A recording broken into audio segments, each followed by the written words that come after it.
Good afternoon, ladies. Firstly, let me say a really big thank you to Mrs. Knight for giving over her kitchen for us to meet here today. I sympathise with you how difficult it is to continue your Women's Institute's meetings now that your village hall has been requisitioned by the army. But we can still find places to make sure our monthly meetings go ahead.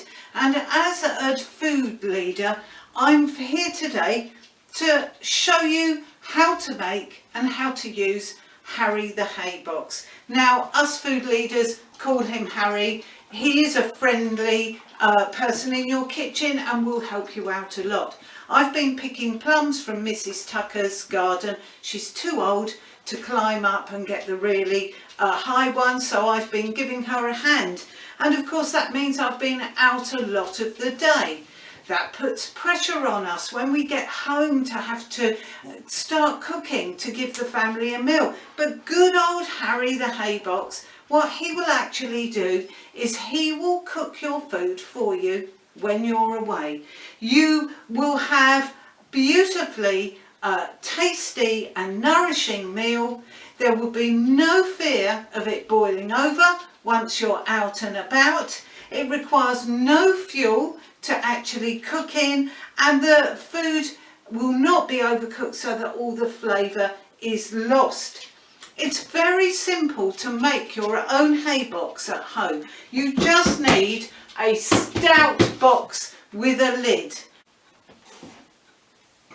like this one. Now, a tea chest is very useful because what you will need to do is to choose a box that is big enough for 2 pans. Now, the reason for that is 1 pan haybox will do the job quite well, but if you've got 2 pans in the same haybox, they will help to keep each other warm so that the heat is not lost.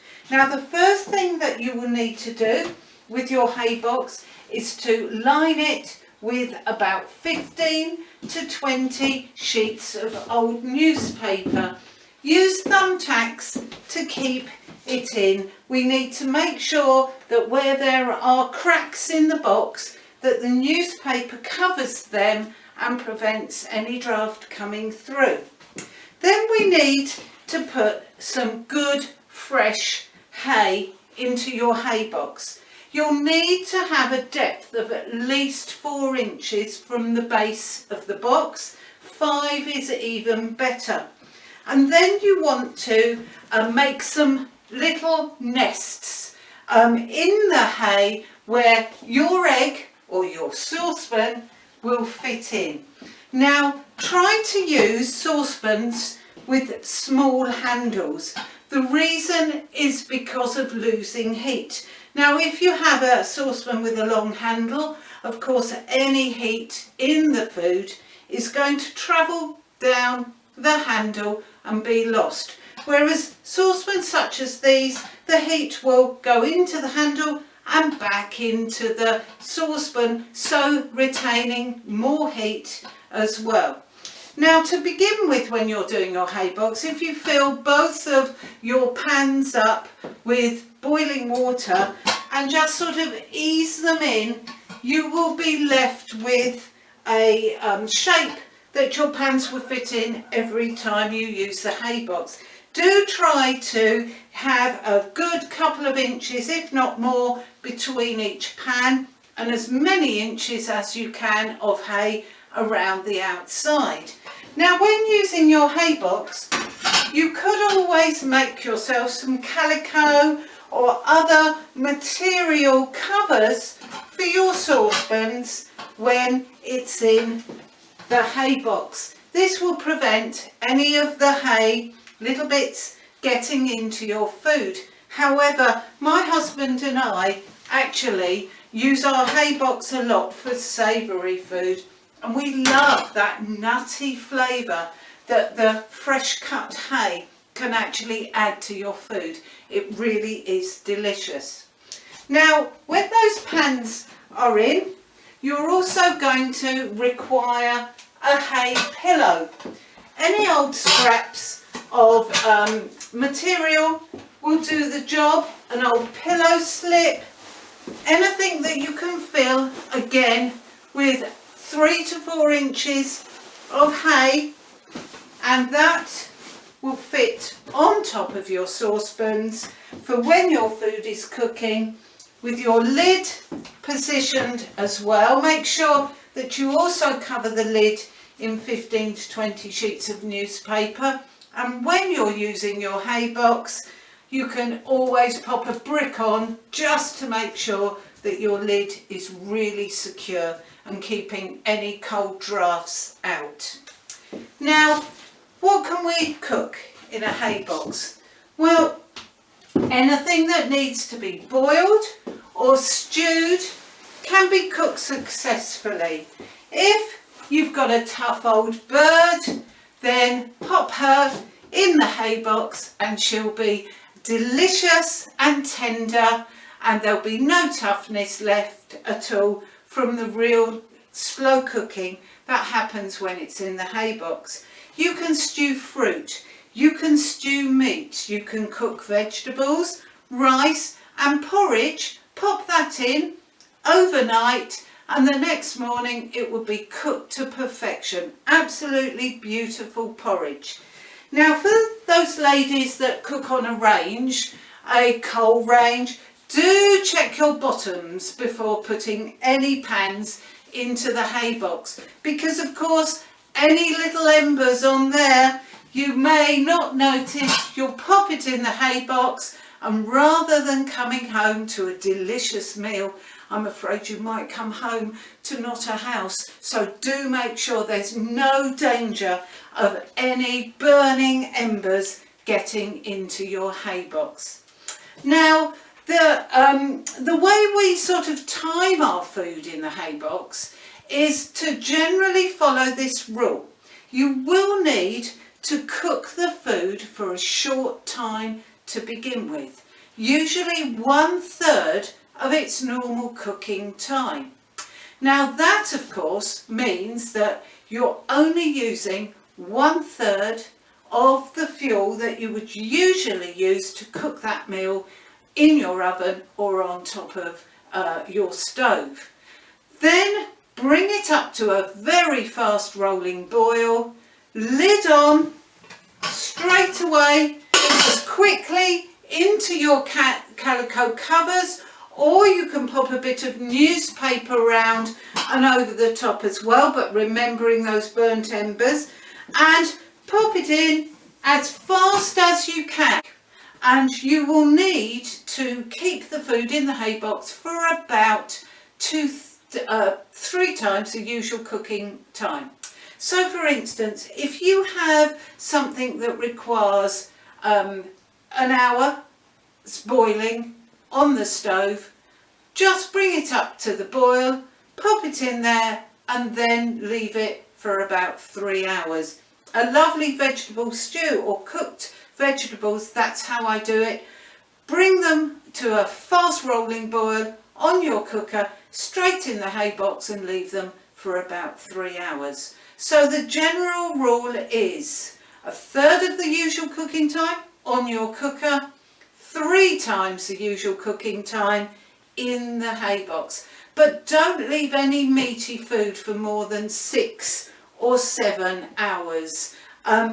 You will need to just very quickly and gently reheat the food. You won't be able to serve it directly from the hay box unless it's that delicious fruitcake that I've made before, where you can actually serve that as a pudding warm with some custard. Most of the other recipes you will need just to reheat them back on your usual cooker.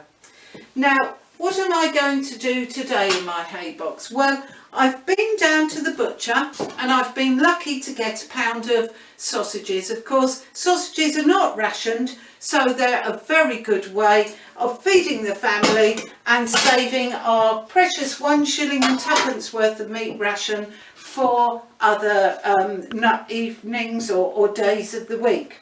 And what I've done is that I've sliced the sausages into 3 down their length, and I'm going to pop in a few sausages on the base of the saucepan. I'm then going to layer some potatoes over the top, and I'm going to use potatoes in the ratio of 3 to 1. So if it's a pound of sausages, use about 3 pounds of potatoes. Now you may notice that I haven't actually taken the peel off the potatoes. I've just scrubbed them. These are homegrown potatoes, last ones unfortunately, but of course all that goodness is in the skin, so make sure you use that in cooking too. I've also sliced an onion finely, and I've put a layer on top of the potato, some salt and pepper, and I'm using about a dessert spoon of either fresh herbs or a teaspoon of dried herbs. I'm using fresh, so sprinkle a few of the herbs on top and then layer with more of the sausages. Pop them in. Again, the layer of potatoes. Keep going. I think I've probably popped this in too small a saucepan. There may be enough room. One thing when you are using the Haybox, do try to ensure that your saucepans are almost full. If you only have about half liquid in a saucepan, of course you're going to have a lot of air and space, which means there is less heat in the food. So do try and make sure that you are always choosing saucepans that will give you a full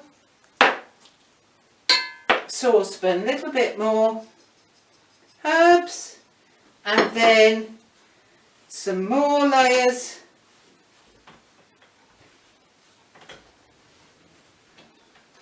Another layer of potatoes.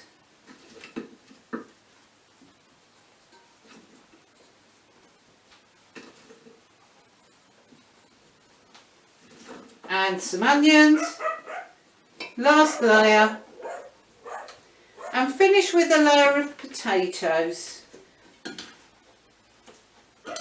Salt and pepper. Last bit of the herbs. The last sausages. One more layer of potatoes. I have done just a few more. I'll cook these later and use them as boiled potatoes, perhaps to make some lovely potato rock cakes. So cover the saucepan up and then pour in water to about halfway. And then I'm now going to pop that onto my range and get it up to the boil. I should boil it for about 5 minutes and then it's ready to go in the Haybox.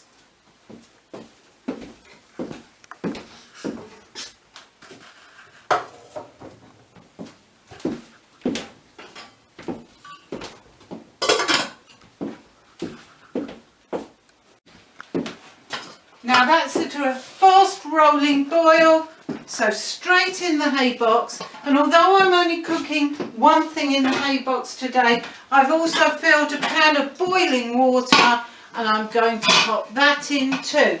That means, of course, no need to put the boiler on for the washing up after the food. Hay mattress on top, lid on top. And now I'm going to leave that for 3.5 hours. So now I'm taking out my delicious sausage hot pot.